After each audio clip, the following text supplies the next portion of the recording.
What's up, everybody? Welcome to the Pick Six Podcast, CBS Sports Daily NFL Podcast. I'm Brinson. I'm your host.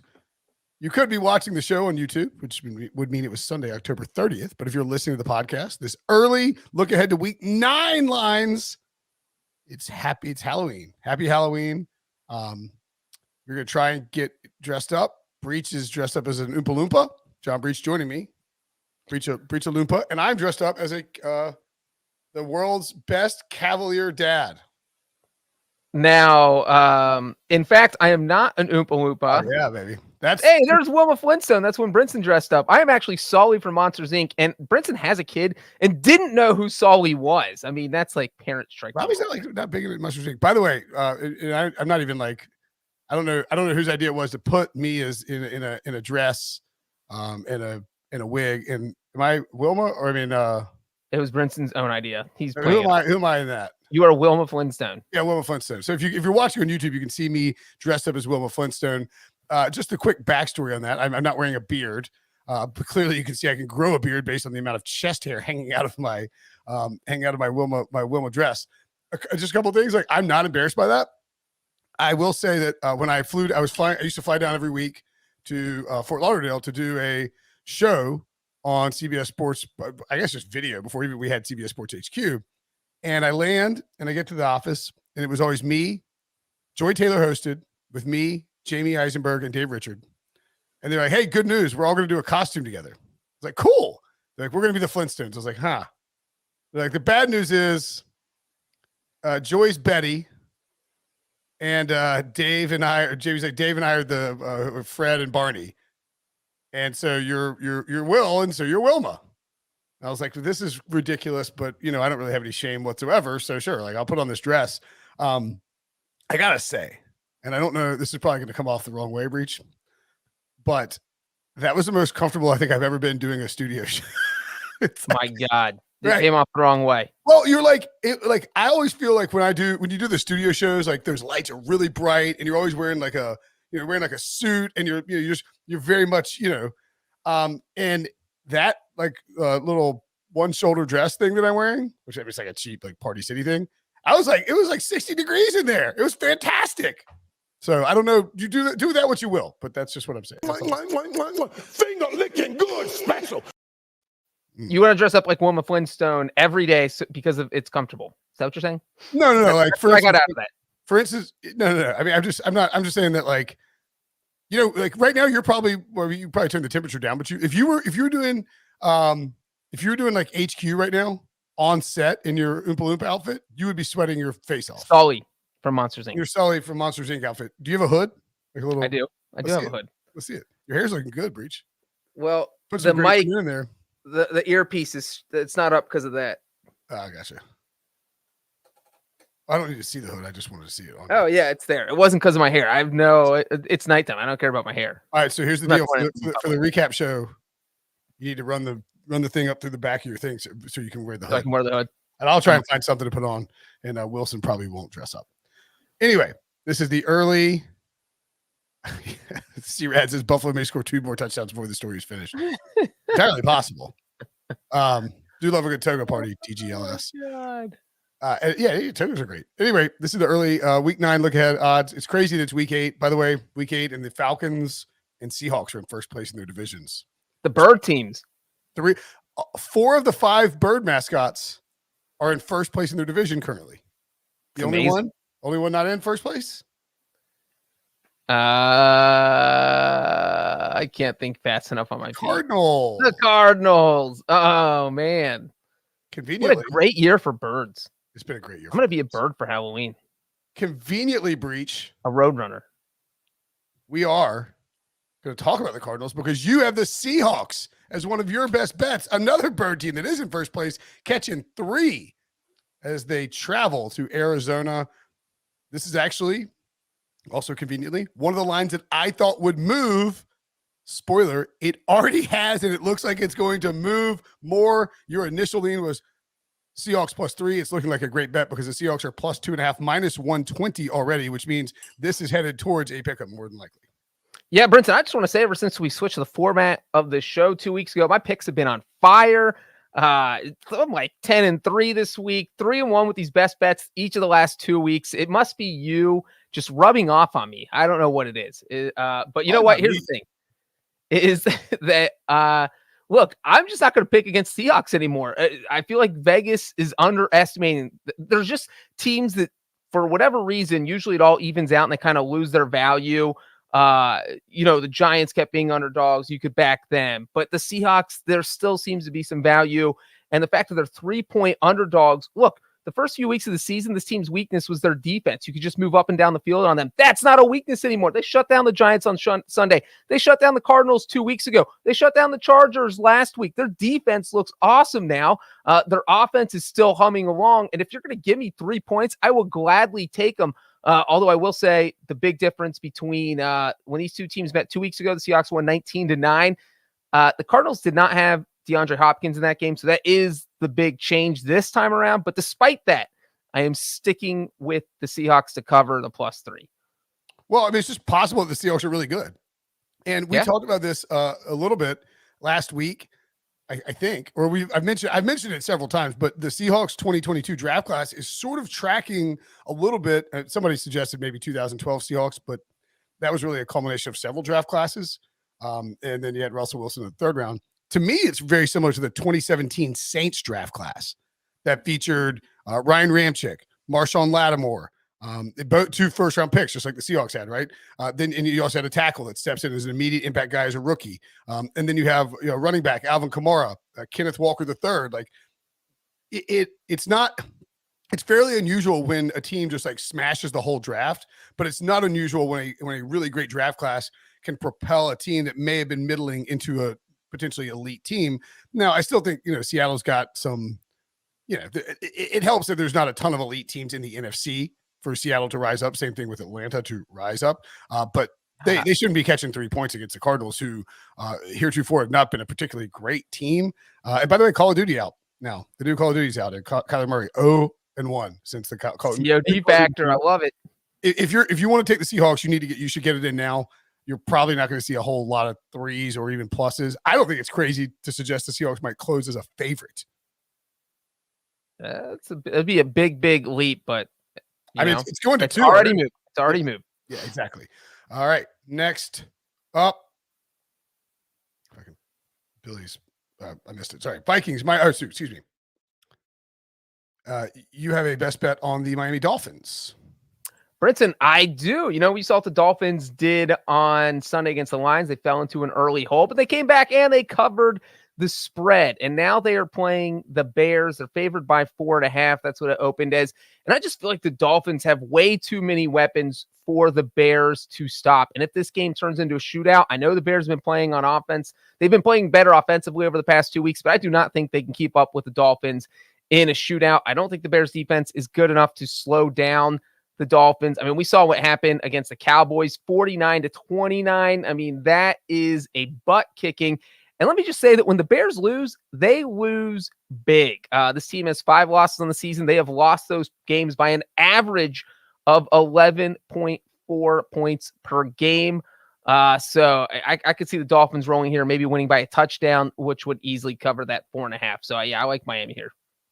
Yeah, and I actually only went with 4 lines that I thought would move significantly, but the one I left out like just the last minute because I wasn't 100% sure was this Dolphins Bears line, and it's not so much. It's really probably more about the Bears defense inability to slow down what is clearly a good Miami offense. I mean, I know that they've had a couple, they've had the quarterback issues where Teddy's in and Tua's out with the concussion and Skylar Thompson, but like when they've had their full complement of guys, they can move the ball. And I don't really see a great path for Chicago slowing them down.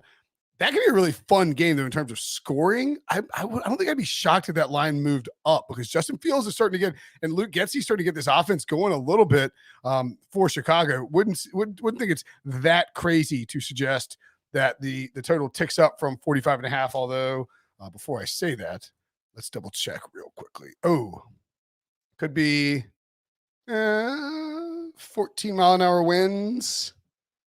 10, yeah, not too bad. A little bit of rain in Chicago. So it could be, so keep an eye out on that for Chicago, because it does look like there's some weather in and around that weekend, and you know how it is in Chicago. It can get ugly, but I tend to agree with you. I think if it does get ugly, actually, maybe that even favors the Dolphins if they can score early.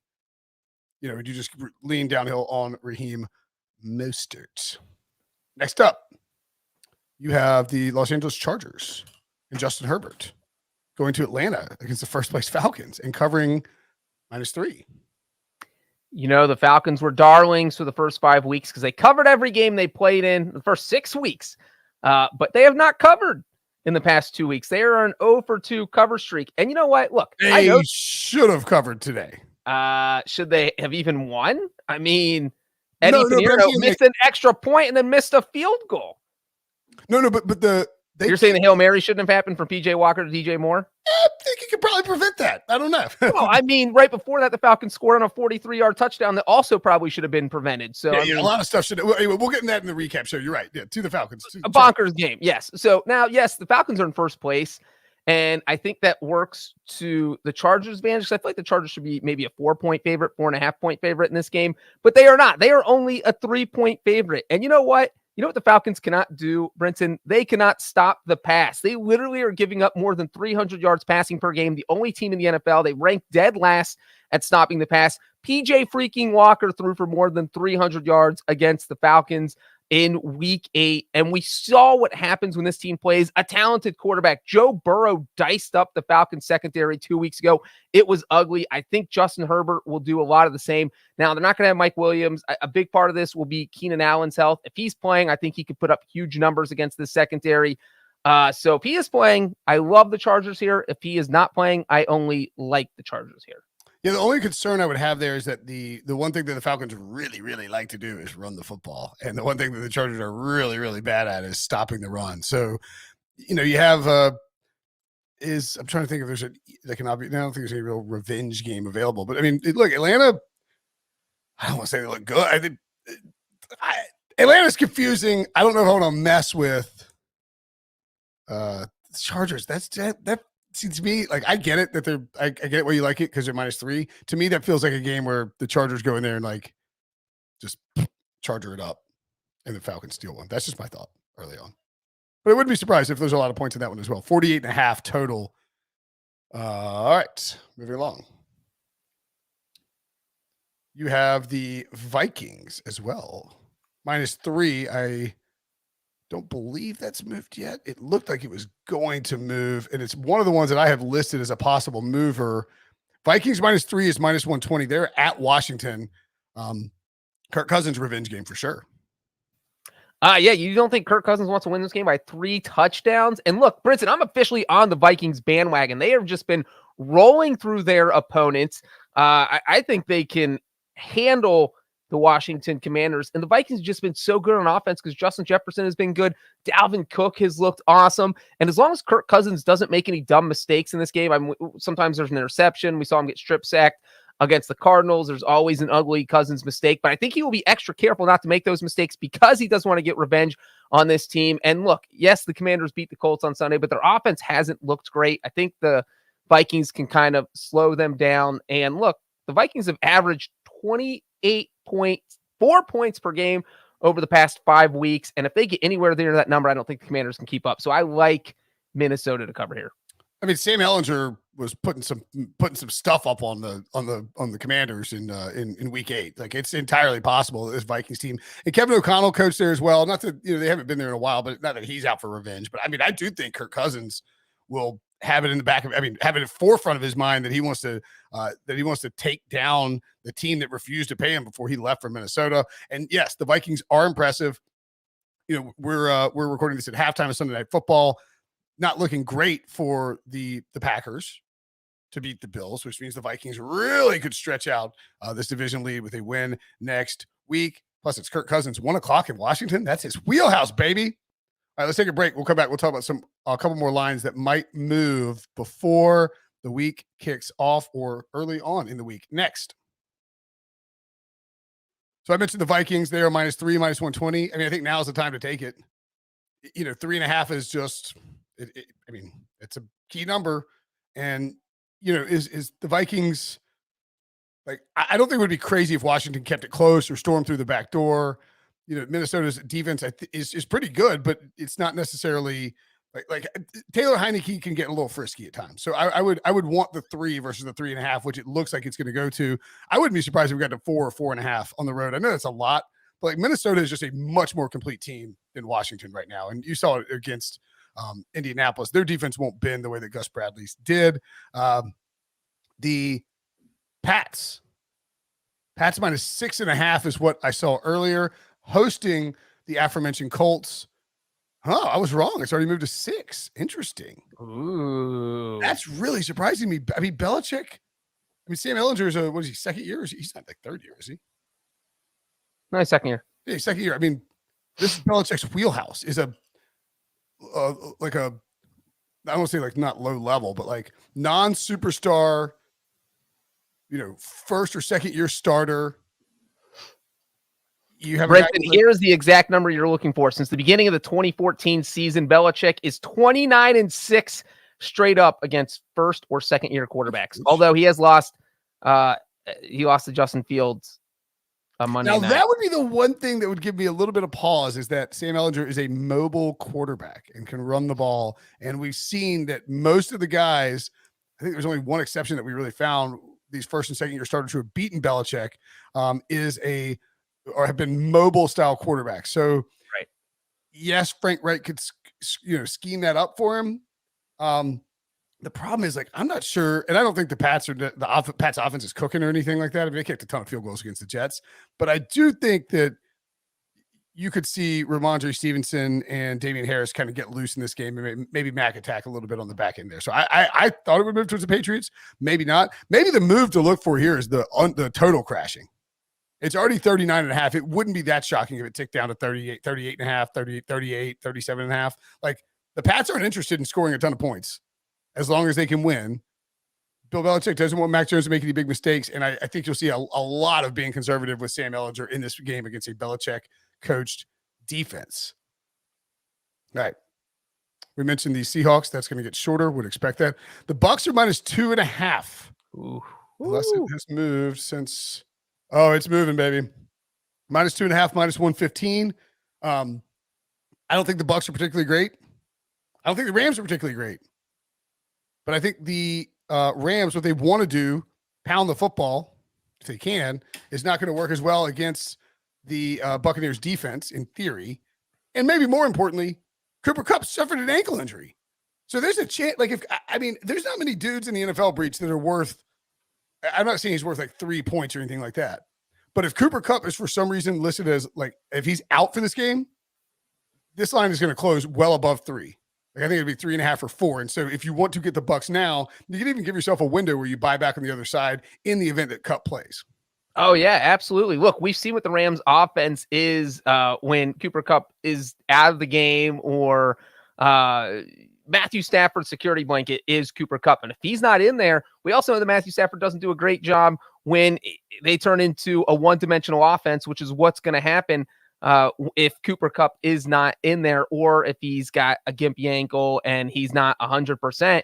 So, and him and Allen Robinson, I think Allen Robinson had 5 catches Sunday, but it's still not a big enough number where you're really afraid of that offense. So, yeah, if Cooper Kupp is either not 100% or doesn't play, I'm all in on the Buccaneers there. And yeah, I do think you're right, and then it'll move towards Tampa.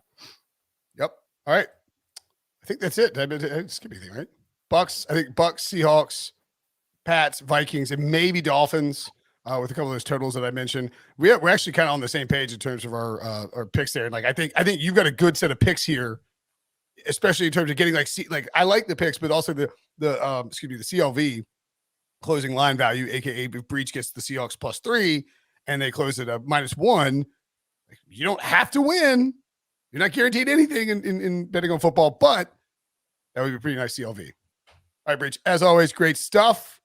Let's go watch Buffalo uncork in the second half. Again, maybe Rodgers will come back. Who knows?